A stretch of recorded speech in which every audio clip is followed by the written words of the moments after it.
menggali sumber psikologis, sosial budaya, historis, dan yuridis tentang perlunya pembelajaran pendidikan agama Islam di perguruan tinggi.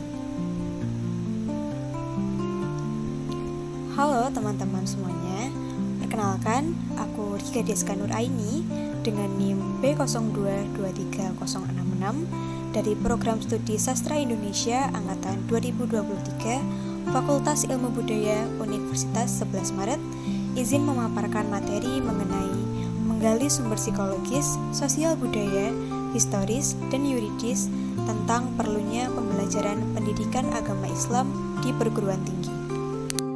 Yang pertama adalah sumber psikologis tentang perlunya pembelajaran pendidikan agama Islam di perguruan tinggi.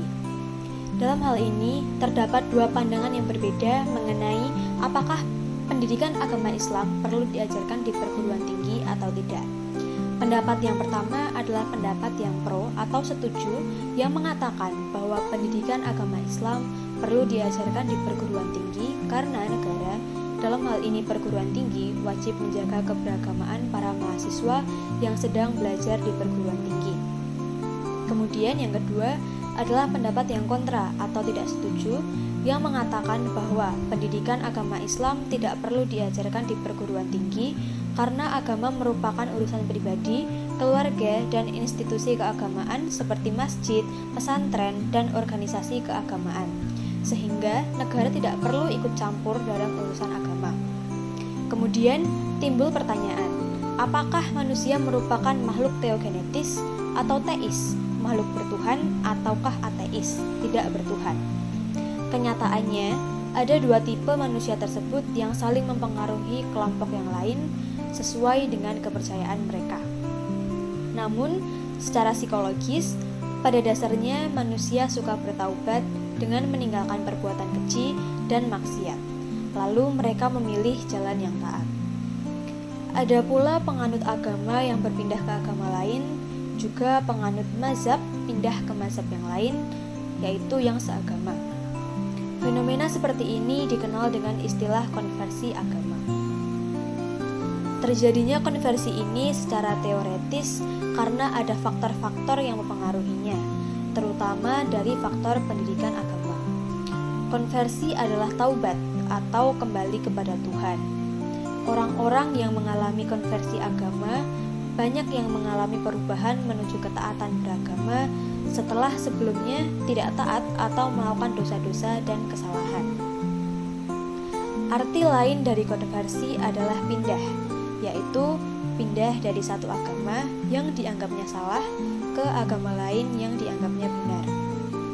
Adapun konversi dalam internal seagama adalah kasus berpindahnya seseorang dari satu mazhab atau ajaran yang dipandangnya keliru atau kurang lengkap berubah menjadi penganut mazhab lain yang dianggapnya benar atau lengkap ataupun sempurna, sehingga terjadi kesinambungan antara perpindahan konversi dari mazhab yang satu ke mazhab yang lain.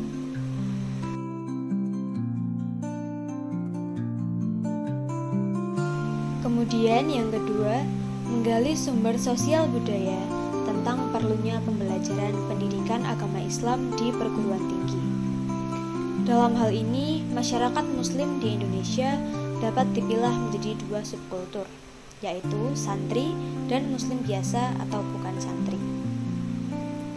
Santri bukanlah masyarakat yang tinggal di pesantren, melainkan masyarakat Muslim yang menjalankan ajaran Islam dan menjalankan 5 rukun Islam, yaitu mengucapkan 2 kalimat syahadat, mengerjakan sholat wajib, berpuasa di bulan Ramadan, membayar zakat sekurang-kurangnya zakat fitrah, dan menunaikan haji bagi yang mampu. Mereka yang lebih taat beragama bahkan mencoba menjadikan agama Islam dalam seluruh manifestasi hidup mereka. Mereka mengerjakan sholat-sholat sunnah, berpuasa sunnah, membayar infak dan sedekah, menunaikan ibadah umroh, serta terlibat dalam forum-forum keagamaan dan meyakini pentingnya belajar agama bagi diri dan keluarga. Kemudian ada masyarakat Muslim biasa atau bukan santri.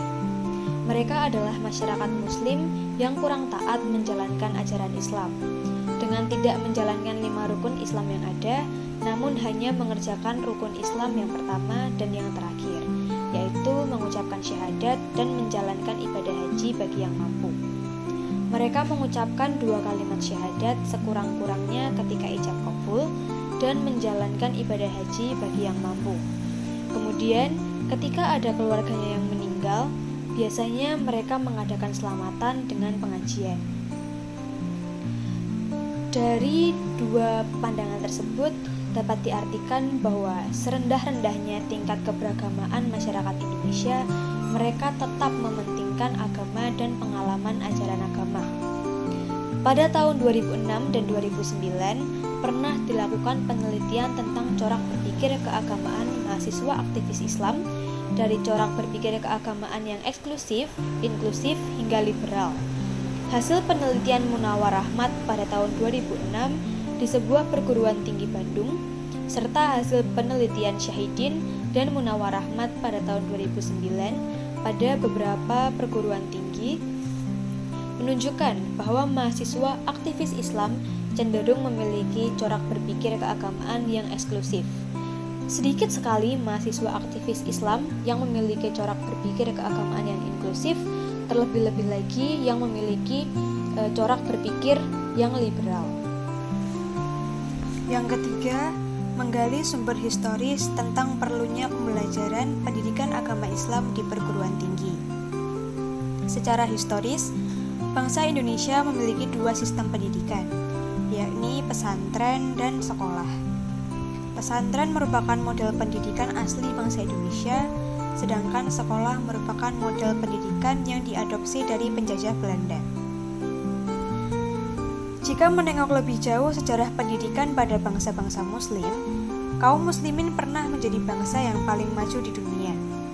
Para pendidik dan pelajar Muslim pada masa keemasan Islam tidak pernah memisahkan pendidikan agama dari pendidikan sains dan teknologi. Para ilmuwan dan teknolog Muslim pada masa kejayaan Islam adalah para ilmuwan dan teknolog yang memahami ajaran Islam secara luas dan mendalam. Sebagai contoh adalah Ibnu Sina atau Avicenna yang merupakan dokter, psikolog, dan psikiater sekaligus ahli agama. Belajar dari pengalaman sejarah, dalam mengembangkan misi dakwah, para kiai mendirikan sekolah dan perguruan tinggi dalam lingkungan pondok pesantren. Gagasan kiai ini kemudian dikembangkan oleh para pelanjutnya. Mereka mendirikan perguruan tinggi model pemerintah kolonial yang diperkaya dengan pendidikan Islam. Hingga sekarang, perguruan Muhammadiyah merupakan perguruan swasta Islam terbesar di Indonesia. Ketika bangsa Indonesia memproklamasikan kemerdekaannya, sekolah-sekolah dan perguruan tinggi milik pemerintah kolonial secara otomatis menjadi milik pemerintah Republik Indonesia. Atas dasar kekhawatiran terhadap keberagamaan dan moralitas bangsa, para ulama serta tokoh-tokoh pendidik Muslim mengusulkan agar pendidikan agama Islam dijadikan bagian dari kurikulum sekolah dan perguruan tinggi. Usulan ini pertama kali dianggap asing sehingga menjadi bahan perdebatan. Akhirnya, usulan dari para ulama dan tokoh-tokoh pendidik Muslim itu sama sekali tidak ditolak.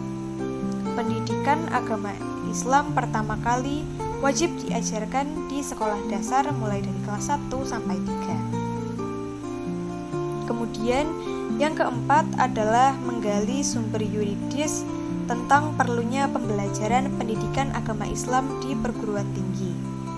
Eksistensi mata kuliah pendidikan agama Islam di perguruan tinggi dan mata pelajaran pendidikan agama Islam di sekolah memiliki landasan filosofis dan yuridis yang sangat kuat.